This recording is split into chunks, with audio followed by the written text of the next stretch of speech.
Buenos días, hermanos de la Iglesia La Paz. Que el amor de Dios esté con cada uno de ustedes y que la paz del Señor inunde sus corazones y sus hogares. Hermanos, hoy quiero compartirles un versículo muy importante que lo encontramos en San Pedro. El versículo está en el capítulo 1, versículo 9 y 10. Leo para ustedes la palabra de Dios.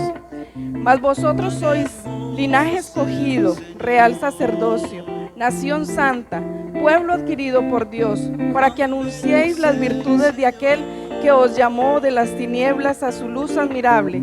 Vosotros que en otro tiempo no erais pueblo, pero que ahora sois pueblo de Dios, que en otro tiempo no habéis alcanzado misericordia, pero que ahora habéis alcanzado misericordia. Demos gracias a Dios en este día porque hallamos la misericordia del Señor y estamos delante de Él. Hermanos, vamos a orar y a poner este tiempo en las manos de Dios. También vamos a poner en este tiempo las ofrendas y los diezmos, muy importante, porque tenemos que ayudar a sostener la iglesia, a sostener la obra de Dios. Así que pongamos este tiempo en manos de Dios. Padre Celestial, te damos gracias, Señor, por este nuevo día, Señor, porque tu misericordia hoy nos alcanzó, Señor. Gracias, Padre amado, porque eres tú, Señor, el que nos provee, eres tú el que nos sostiene con tus lazos de amor. Gracias, Señor, por este día, Señor. Gracias, Señor, por la vida del pastor Samuel y su familia, Señor. Gracias por este medio que tenemos, Señor, para dirigirnos a nuestros hermanos, Padre Celestial, que aunque no podamos estar reunidos presencialmente, Señor, tú usas al pastor y a cada una de estas personas, Señor, para que llevemos el mensaje tuyo a cada uno de los hogares, Padre Celestial. Te alabamos y te bendecimos, todo honor y toda gloria sean para ti. Hermanos, quiero agradecer también por esta semana que acabamos de pasar de ayuno y oración. Sé que Dios nos escucha y sé que Él tiene su oído atento a nuestro clamor. Gracias a Dios que podemos unirnos como iglesia a clamar a una sola voz, orando unos por otros como lo manda el Señor. Queda este tiempo con nuestro hermano Keylor y nuestro hermano Esteban. Dios les bendiga, amados hermanos. Es un enorme gozo y un placer estar nuevamente aquí en la casa de nuestro Señor, adorando y bendiciendo el nombre de Él. Vamos a encomendar este tiempo en las manos de nuestro Señor, dándole las gracias a todos ustedes porque nos han ayudado en esta semana de oración que se nos ha presentado. Gracias por que han estado atentos al clamor de las peticiones y la intercesión de los unos por los otros. Vamos a poner este tiempo de alabanza y de adoración en las manos de nuestro Señor Jesús. Les pido que si usted gusta acompañarme en oración, pueda hacerlo. Amado Dios y Padre Celestial, gracias, Padre, por este día, Señor. Gracias porque nos permites un nuevo día, Señor, porque nos permites llegar hasta aquí, hasta tu casa de adoración, para rendirte culto a ti, Señor, para darte un poco de lo mucho que tú nos das día con día. Gracias, Señor, porque vemos tu mano poderosa a través de cada día, cómo se va moviendo, Padre, a través de esta pandemia, que tú poco a poco, Señor, nos vas ayudando a salir adelante, Señor. Nos das esa luz y ese camino para poder seguir. Te ponemos delante de ti, Señor, este tiempo para que tu nombre sea exaltado, Señor, y para que tú recibas toda gloria y honra a través de estos cantos, de la prédica, de la administración, Señor, que tu nombre sea exaltado. Y gracias, Señor, por todo lo que tú nos das. En el nombre de tu amado Cristo Jesús. Amén. Vamos a alabar y a bendecir el nombre de nuestro Señor Jesús. Vamos a decirle: grande y fuerte es nuestro Dios, y Él está vestido en majestad y es digno de toda adoración. Si ustedes saben este canto, yo invito a que me ayuden a entonarlo.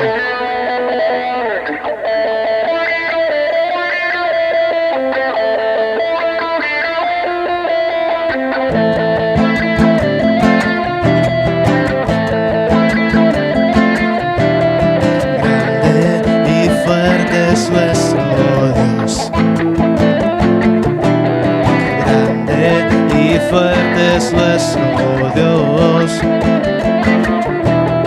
grande y fuerte es nuestro Dios.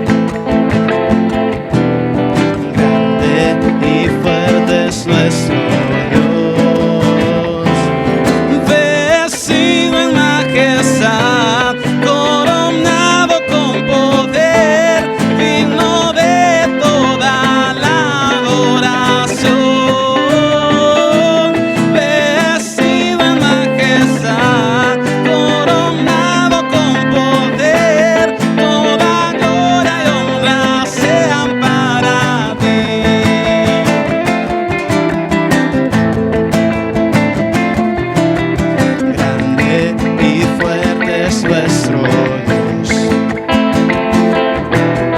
Grande y fuerte es nuestro Dios. Grande y fuerte es nuestro Dios. Grande y fuerte es nuestro Dios. Vestido en majestad, coronado con poder, digno de toda la adoración. Vestido en majestad, coronado con poder, toda gloria y honra sean para ti.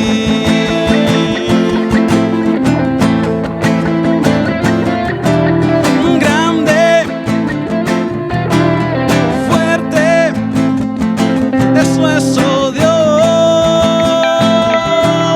Grande, fuerte es nuestro Dios. Grande y fuerte es nuestro Dios. Grande y fuerte es nuestro Dios. Grande y fuerte es nuestro Dios. Grande y fuerte es nuestro Dios. Vestido en majestad, coronado con poder, digno de toda la adoración. Vestido en majestad, coronado con poder, toda gloria y honra sean para ti.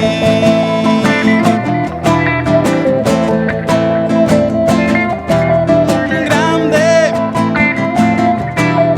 fuerte es nuestro Dios. Grande, fuerte es nuestro Dios.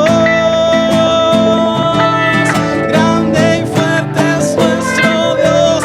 Grande y fuerte es nuestro Dios. Grande y fuerte es nuestro Dios. Grande y fuerte es nuestro Dios.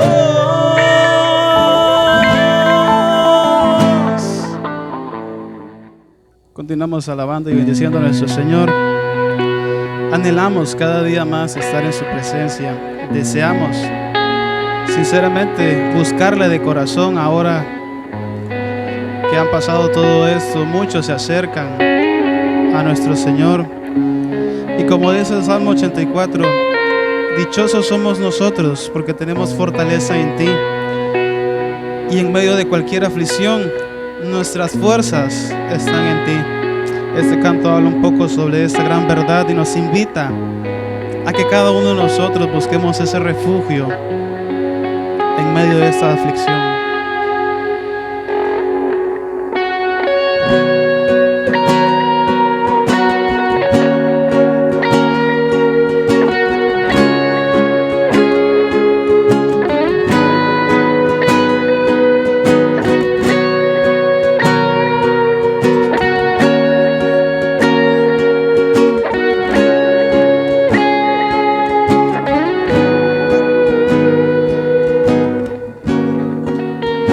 Es mi delicia estar en tu casa.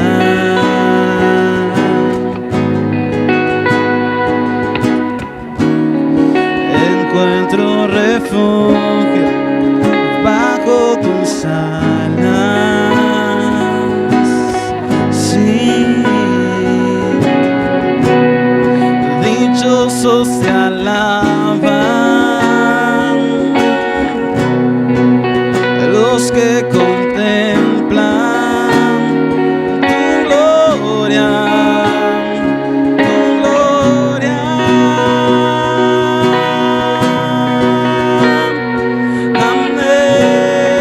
Anhelo, deseo, me muero por estar contigo, te busco. Hoy ruego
dichosos, Señor, por tener nuestras fuerzas en ti, Padre.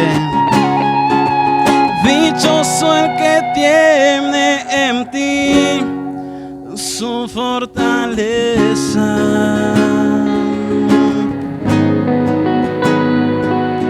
En medio de la aflicción renueva sus fuerzas en ti. Dichoso el que tiene en ti su fortaleza. En medio de la aflicción renueva sus fuerzas en ti. Una vez más, dichoso el que tiene en ti su fortaleza.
Muchas gracias a Keylor y a Esteban por haber entonado estas preciosas alabanzas a nuestro Dios. Es importante que como pueblo de Dios cantemos con júbilo, con alegría, con reflexión también en medio de esta situación tan crítica que estamos viviendo. Damos gracias a Dios también porque a pesar de no poder reunirnos físicamente, podemos estar por medio de este canal llegando hasta sus hogares y compartiendo la palabra del Señor, que es tan importante en estos días, el reflexionar en esta palabra que es vida, es paz, es la que transforma las vidas. Recordarles siempre de guardar las instrucciones que las autoridades de salud, que el gobierno nos está dando, son medidas muy importantes también en este tiempo para que podamos ir erradicando el problema del coronavirus y teniendo siempre las medidas adecuadas de aseo cuando llegamos a casa. Es importante que no olvidemos eso, ni aflojemos, ni bajemos la guardia, porque el Señor nos ha llamado también a ser obedientes a las autoridades. El domingo pasado iniciamos una serie de estudios. La serie de estudios es titulada Los 7 Cristianos y tiene como base Apocalipsis capítulo 2 y capítulo 3. Estas iglesias son iglesias locales de la época del apóstol Juan. No eran únicas y sus problemas también son los mismos problemas que las iglesias actuales pueden estar experimentando, igual que las iglesias a lo largo de toda la historia. Por lo tanto, es importante la reflexión en esta porción de la Escritura. Debemos considerar también que este puede ser como un diagnóstico para cada una de las iglesias de nuestras comunidades, la iglesia nuestra, donde nosotros nos congregamos, también puede ser un diagnóstico, una fotografía de cómo está la condición espiritual de nuestra iglesia. Estas 7 iglesias pueden más o menos darnos un diagnóstico de cómo nuestras iglesias están.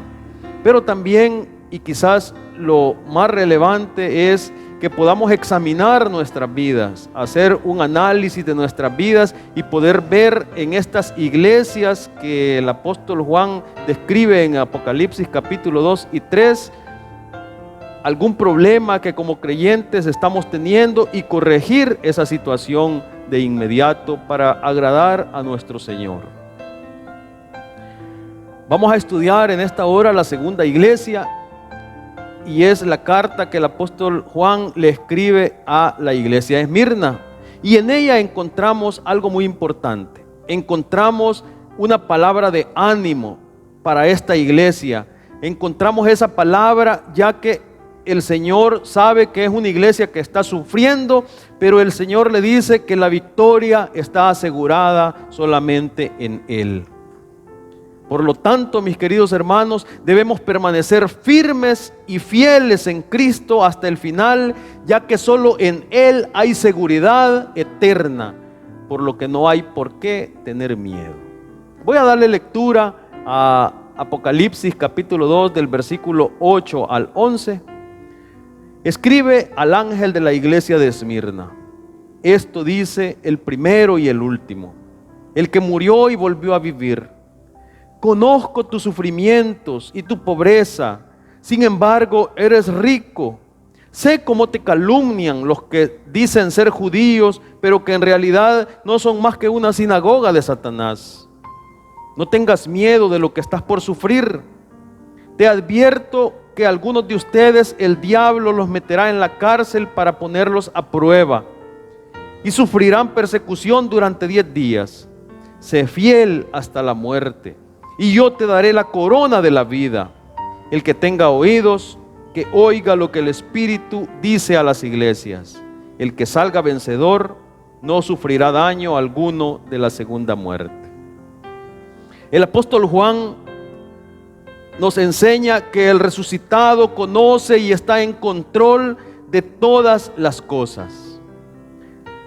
La ciudad de Esmirna era un puerto marítimo, y su prosperidad, gracias a esa ubicación, estaba bien establecida desde antes de los tiempos del cristianismo. Y el día de hoy todavía esa prosperidad continúa. La ciudad ahora se llama Izmir. La primera ciudad con ese nombre fue fundada en el año 1000 antes de Cristo aproximadamente.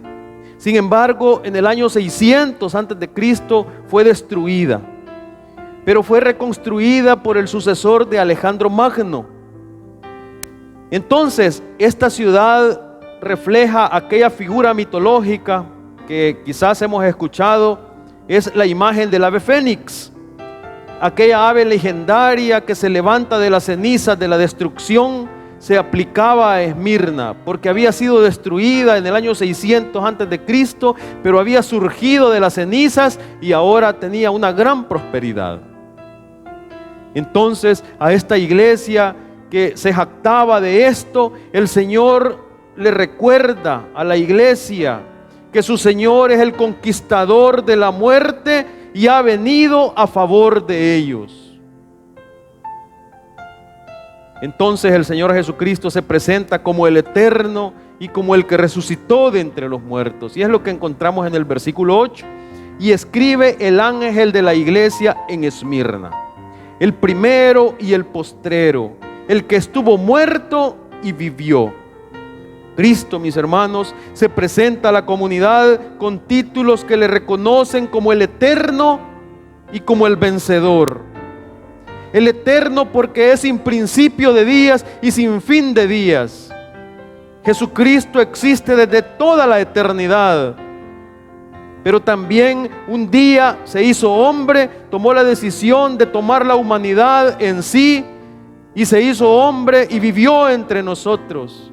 Y todos conocemos la historia que padeció por nuestros pecados en la cruz del Calvario, muriendo por sus pecados, por mis pecados, por los pecados de todo el mundo.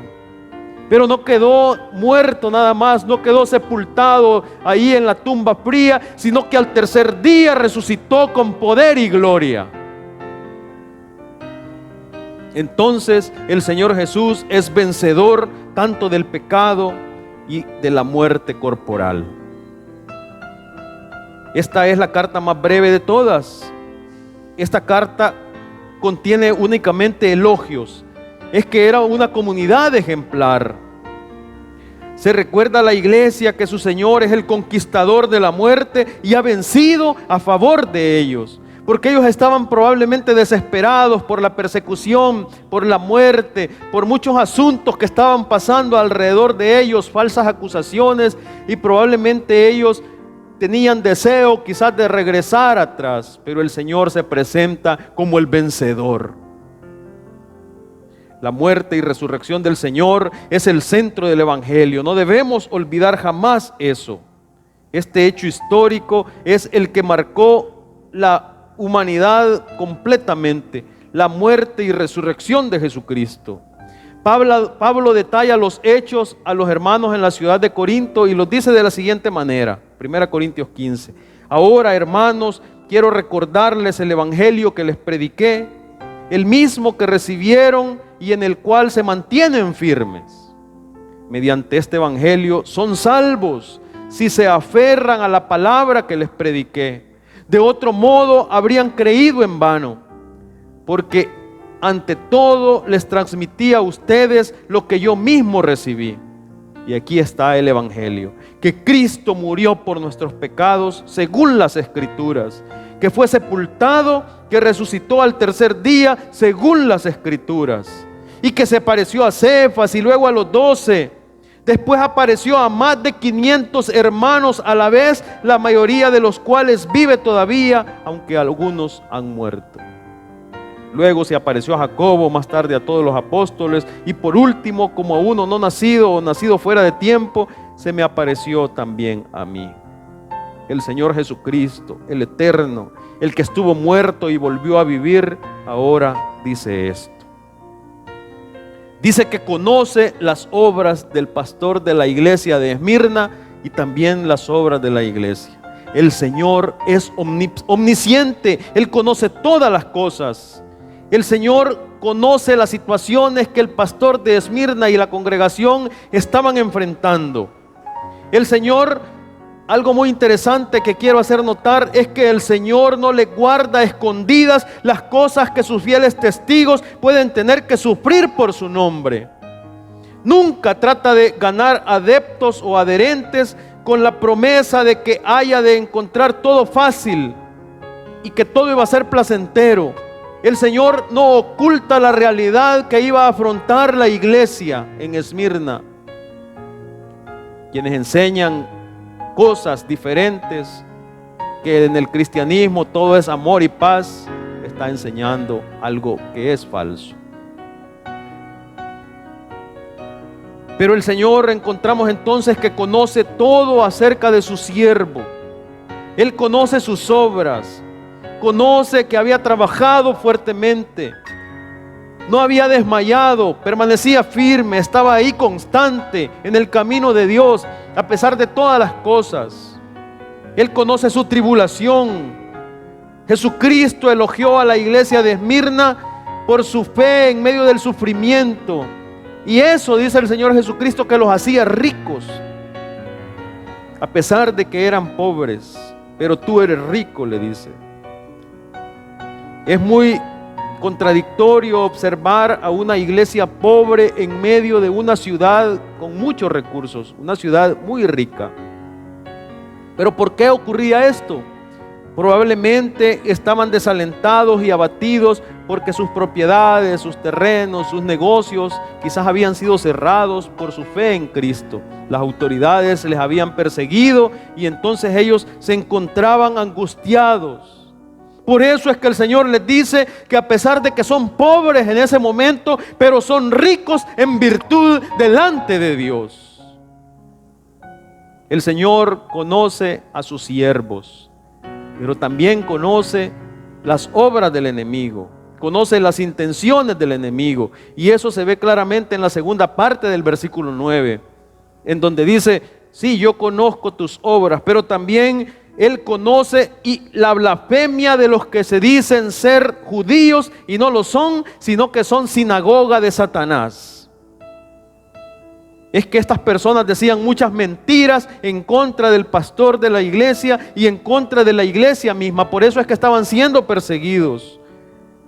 Posiblemente el título oficial de la sinagoga ahí en Esmirna era la sinagoga del Señor. Sin embargo, Juan está diciéndole ahora que por la hostilidad e incertidumbre se había convertido no en la sinagoga del Señor, sino que en la sinagoga de Satanás. Probablemente nos parezca que el Señor muchas veces nos ha abandonado o no está con nosotros. Probablemente hemos sentido el desamparo de nuestros hermanos en Cristo quizás, o la crítica de ellos.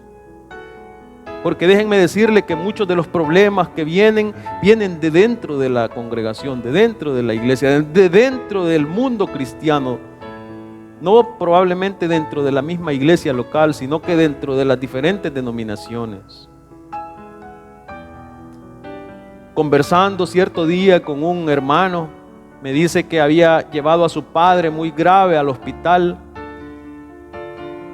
y de repente observó a alguien de la iglesia que estaba ahí y dijo, este hombre me va a ayudar con mi padre que está grave. Sin embargo, cuando los observó, sencillamente se hizo el desentendido, se fue por allá. Él necesitaba en ese momento la ayuda inmediata, porque era una crisis la que el padre estaba teniendo del hermano. Sin embargo, la persona que trabajaba en el hospital sencillamente se hizo indiferente. Pero a la semana se lo encuentra en una reunión, en un convivio entre iglesias, y esa misma persona que le había ignorado en el hospital ahora lo va a abrazar y le dice, que Dios te bendiga, mi hermano. Conversaba con un hermano pastor también de nuestra asociación, que cierto día llega a una iglesia X, porque no tenía ni para el pasaje del autobús, ni había comido, y él necesitaba la ayuda de su consiervo, el pastor de esa iglesia. Y cuando llega y conversa con él, ni siquiera le preocupó lo que al hermano le estaba ocurriendo. Mis hermanos, el Eterno que estuvo muerto y que resucitó, quiere que sepamos que Él está con nosotros. Podríamos pasar todo el día hablando de todo lo bueno, todo lo malo, de lo que nos ha ocurrido, y hemos visto siempre la mano de Dios obrando a nuestro favor. Debemos estar seguros, mis hermanos, que todo lo que nos pasa es para nuestro beneficio y el Señor lo permite. Por lo que todo, en especial las pruebas, debemos recibirlas con mucho gozo, de acuerdo a lo que Santiago nos enseña en su carta. Ahora bien, mis hermanos, ya que el Señor conoce todas las cosas y está en control, no debemos temer a nada. No debemos temer a nada. Debemos estar seguros en el Señor. Contrariamente a la excesiva confianza en sí mismos que había en la ciudad de Éfeso o en la iglesia de Éfeso, en Esmirna los ánimos parecían estar demasiado desalentados y abatidos. La comunidad ha sufrido tribulación, ha sufrido desprecio y repudio por parte de sus conciudadanos. Pero el Señor nos enseña aquí que las pruebas son necesarias para nuestro crecimiento, pero también nos enseña que Satanás aprovechará la ocasión para querer destruirnos. Por eso es que el Señor le dice en el versículo 10, no temas en nada lo que vas a padecer. No tengas temor, le dice el Señor al pastor de la iglesia en Esmirna y a la congregación. Como ya dijimos, el Señor de nuestra salvación no le guarda escondidas las cosas que sus fieles testigos pueden tener que sufrir por el nombre de Jesús. Y entonces ahora les dice, he aquí el diablo echará a alguno de vosotros en la cárcel para que seáis probados. Mientras leía esta porción se me vino a la mente cuando el Señor le dice, horas antes de ser entregado y de padecer la muerte en la cruz, le dice a Pedro, Pedro, Satanás te ha pedido para zarandearte como a trigo. Pero no temas, Pedro, porque yo he clamado al Padre para que tu fe no mengüe. Y son parecidas las palabras que el apóstol Juan le está diciendo al pastor de la iglesia de Esmirna, que el Señor le manda decir. Sí, va a padecer por Satanás, pero ánimo, le dice. Satanás incluso echará a algunos de ustedes en la cárcel, pero no tengan miedo de lo que van a sufrir. Satanás, el diablo, es nuestro acusador. Podemos observar a lo largo del Nuevo Testamento que él obró por medio de los judíos para acusar al mismo Señor Jesucristo. Y no solamente a él, sino que también a Esteban, a Pedro, a todos los creyentes, incluso a nosotros. El diablo enviará a la cárcel a algunos cristianos de Esmirna, le está diciendo el Señor. Y su persecución, le dice que iba a durar 10 días, es decir, que pasaría pronto. Así es que esta profecía es al mismo tiempo advertencia, pero también es una promesa, que la tribulación pronto terminaría y tendráis tribulación por 10 días. 10 días significan que aunque la persecución pueda ser intensa, será relativamente breve. Tiene su comienzo definido, pero también tiene su final. Y Dios se mantendrá en absoluto control de la situación, desde que inicie hasta que termine. Es lo que el apóstol Pablo enseña en 1 Corintios 10:13. No os ha sobrevenido ninguna tentación que no sea humana, pero fiel es Dios, que no os dejará ser tentados más de lo que podáis resistir, sino que dará también juntamente con la tentación la salida para que podáis soportar. El Señor está en control absoluto de la situación. Pero el Señor dice que la prueba en el caso de la iglesia de Esmirna iba a ser corta, iba a durar breve tiempo, pero la duración de su gozo en Cristo iba a ser eterna. Se solían acusar por varias cosas a los cristianos de la iglesia primitiva. Una de ellas se les acusaba de que eran caníbales, porque a la hora de compartir la Santa Cena se dicen las palabras que nosotros leemos en nuestros cultos de Santa Cena también. Este es el pan que representa el cuerpo de Cristo y el vino que representa la sangre de Cristo, y comemos esos elementos recordando la muerte de nuestro Señor Jesucristo hasta que Él venga. Entonces ellos decían que eran caníbales porque lo que estaban comiendo ahí era carne humana. También se les acusaba de que los cristianos llamaban a sus celebraciones ágapes y que ahí hacían orgías. Se les acusaba de orgías. Se les acusaba también de romper vínculos familiares y de inmiscuirse en asuntos de la familia, porque muchos, cuando se convertían al Señor, tenían problemas en su núcleo familiar. Y así se les acusaba de múltiples situaciones, y la gente aprovechaba para que estas situaciones fueran dirigidas en contra de la iglesia con una persecución. Recordemos lo que ocurre con Daniel y sus amigos. Ellos no se contaminaron con la comida del rey. Propusieron en su corazón no contaminarse con la comida del rey. Ellos permanecieron firmes. ¿Recuerdan también cuando sus amigos fueron lanzados al horno de fuego? Ellos permanecieron firmes incluso en esa agonía, sabiendo que iban a morir, pero ellos permanecieron firmes en el Señor. Cuando Daniel fue echado al foso de los leones, también él permaneció firmes en el Señor. Los cristianos de la iglesia primitiva estaban todos dispuestos a morir por su fe en Cristo.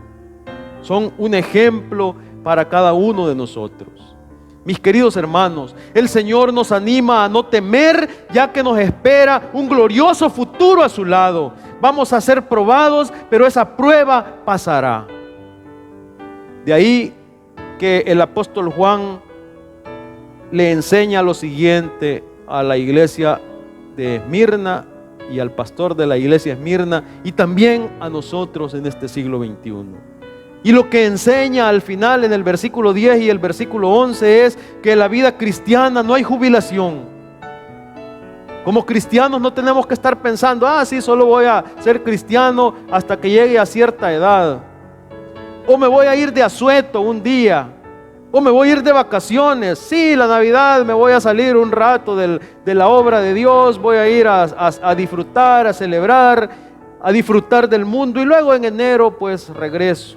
O para la Semana Santa o las diferentes celebraciones que existen. La vida cristiana, mis queridos hermanos, es hasta la muerte.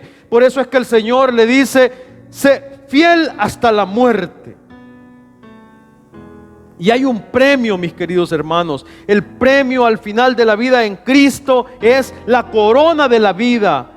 Y Él te dará la corona de la vida. Los hermanos en la ciudad de Esmirna y el pastor estaban acostumbrados a ver los juegos que se desarrollaban ahí en la ciudad, en el estadio, y que al final al ganador de ese juego o de esos juegos le daban una corona, pudiera ser de algunas hojas de laurel, y se la ponían, pero era algo efímero que con el tiempo se perdía. Pero lo que a la iglesia y al cuerpo de Cristo se le promete es la corona de la vida, es la vida eterna en Cristo, mis queridos hermanos. Y hay algo más, se le ofrece que no sufrirá daño de la segunda muerte. Por eso es que Él le dice, el que tiene oídos, oiga lo que el Espíritu dice a las iglesias. El que venciere no sufrirá daño de la segunda muerte. Es que creyentes y no creyentes experimentaremos la muerte física tarde o temprano. Y todos resucitaremos, pero los creyentes resucitaremos para vida eterna con Dios, mientras los incrédulos resucitarán para ser castigados con la muerte segunda y la separación eterna de Dios. Ocurría que uno de los más conocidos cristianos de la iglesia primitiva probablemente ya estaba en la congregación de Esmirna cuando se leyó esta carta. Era Policarpo. Era aquel hombre que luego llegó a ser obispo o pastor de la iglesia en Esmirna y fue martirizado alrededor del año 160. Cuando en su juicio se le ordenó que maldijera el nombre de Cristo y que reconociera a César como Señor, declaró que que le había servido al Señor durante 86 años y solo había recibido bienes del Señor. Y les hace una pregunta a los que estaban por asesinarlo: ¿cómo podría yo traicionar a mi Rey, a mi Señor Jesucristo? Y lo asesinaron metiéndolo a la hoguera. Mis hermanos, el Señor nos pide que seamos fieles hasta la muerte o hasta que Él venga por su iglesia, y Él nos dará la corona de la vida. En esta vida puede ser que la lealtad del cristiano le traiga una corona de espinas, sí, sufrimiento. Pero en la vida por venir, mis queridos hermanos, obtendrá la corona de gloria, obtendrá la corona de la vida. Hay una demanda, la lealtad. Ser leales hasta cuando sea la muerte el precio que se haya de pagar. Al que se haya mantenido firme en medio de la tribulación, el Señor promete darle la corona de la vida. Será el premio que Dios dará a los que hayan perdido la vida terrenal por amor del Señor Jesucristo. Entonces, mis queridos hermanos, debemos permanecer fieles en Cristo hasta el final, ya que solo en Él hay seguridad eterna, por lo que no hay por qué tener miedo. El Señor dice que el que venciere no sufrirá daño de la segunda muerte, por lo que debemos ser fieles hasta el final. El llamado es a permanecer fieles en el Señor. Gracias a Dios, en este lugar en que nosotros vivimos no hay persecución. Pero la fidelidad en estos lugares donde nosotros vivimos se demuestra de otra manera. Se demuestra agradándole a Dios con nuestra vida, dejando todo pecado atrás. No solamente ser cristianos el día domingo que llegamos a la iglesia, o cuando hay conferencias regionales, o cuando hay una vigilia. En cada uno de los roles de nuestra vida, Cristo debe ser glorificado hasta el final, hasta el día que Él venga por su iglesia, o hasta el día que Él determine a bien llevarnos a su presencia. Gracias al Señor porque hemos podido reflexionar en su palabra y animarles a que sigamos firmes en el Señor. Él tiene el control total de la situación en este momento y Él nos dará la victoria. Que el Señor les bendiga, mis hermanos. Te damos gloria y honra a ti, Señor. Tú eres digno, Padre, de recibir toda alabanza, Señor, y toda esa exaltación, Padre. Tú eres digno, Señor, de ser alabado, Señor, de ser adorado, Padre. Recibe hoy, Señor, toda gloria, Señor, toda honra y toda alabanza solo a ti, Padre. Creemos en ti, Señor, en tu amor y en lo que día a día, Padre, tú haces a través de nuestras vidas, Señor, con nuestro país y en el mundo entero, Padre. Te damos las gracias, Señor, y te adoramos y te bendecimos a ti, Señor. Y te cantamos, Padre, que creemos en ti, Padre.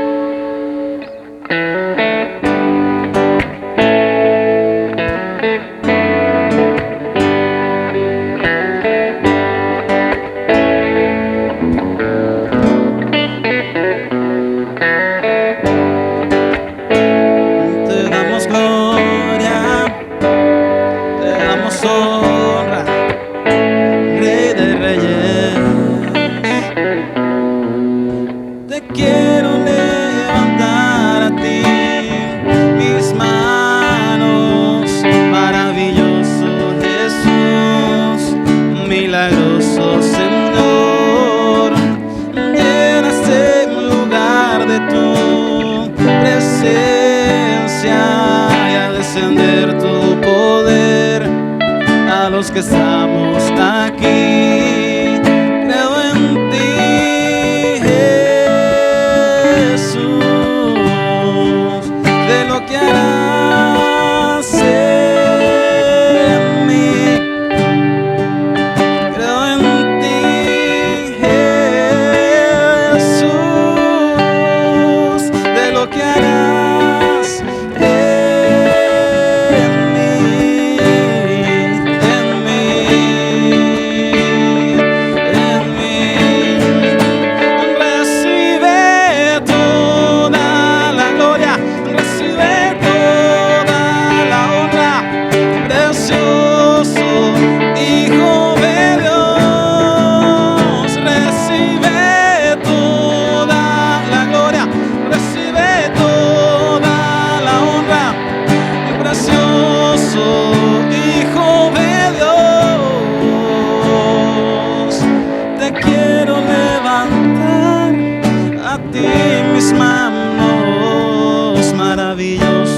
Jesús, milagroso Señor, llenas el lugar de tu presencia y haz descender tu poder a los que estamos aquí.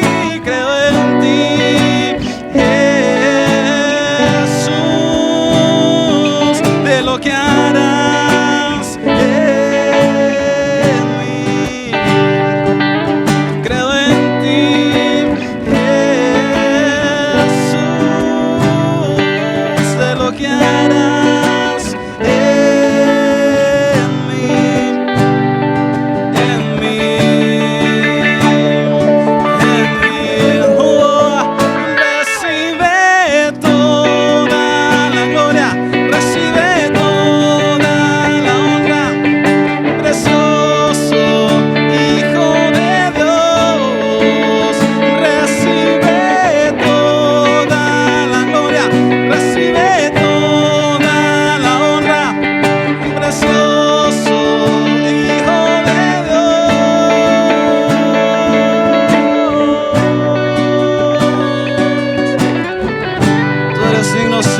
recibir toda alabanza, Padre, y adoración, Señor. Te damos honra solo a ti, Padre, y te decimos, Señor, que creemos en ti, Padre, y en tu amor. Recibe toda gloria, recibe toda la gloria, recibe toda la honra, precioso Hijo de Dios. Recibe toda la gloria, recibe toda la honra, precioso Hijo de Dios.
Gracias y honra a ti, Señor. Recibe, Padre, toda gloria, Señor. Tu nombre sea exaltado, Señor. Ayúdanos, Padre, a mirarte, Señor, y a buscarte cada día más, Padre, cada día anhelar estar más en tu presencia, Señor, depender más de ti, menos del mundo, Señor, y buscarte solo a ti, Padre. Anhelar estar en tu presencia, Señor.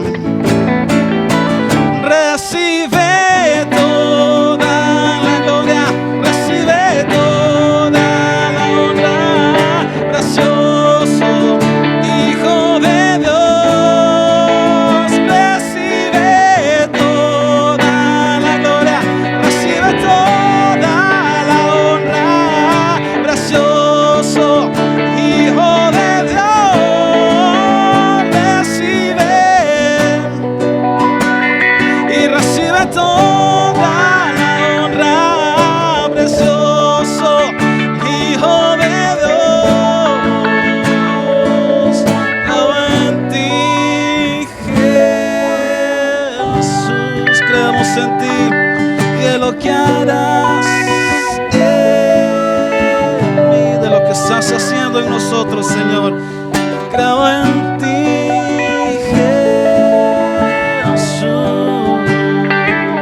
de lo que harás en mí. Dios les bendiga, hermanos.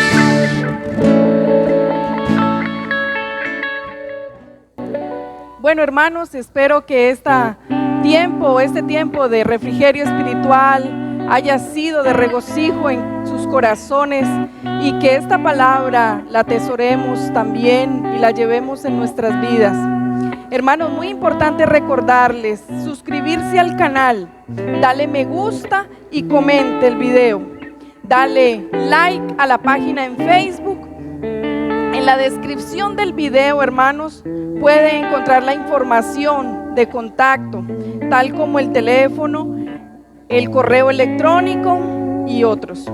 Hermanos, que Dios les continúe bendiciendo grandemente en este día y que la paz del Señor inunde sus corazones y sus casas. Que tengan un buen día. Dios les continúe bendiciendo. Amén.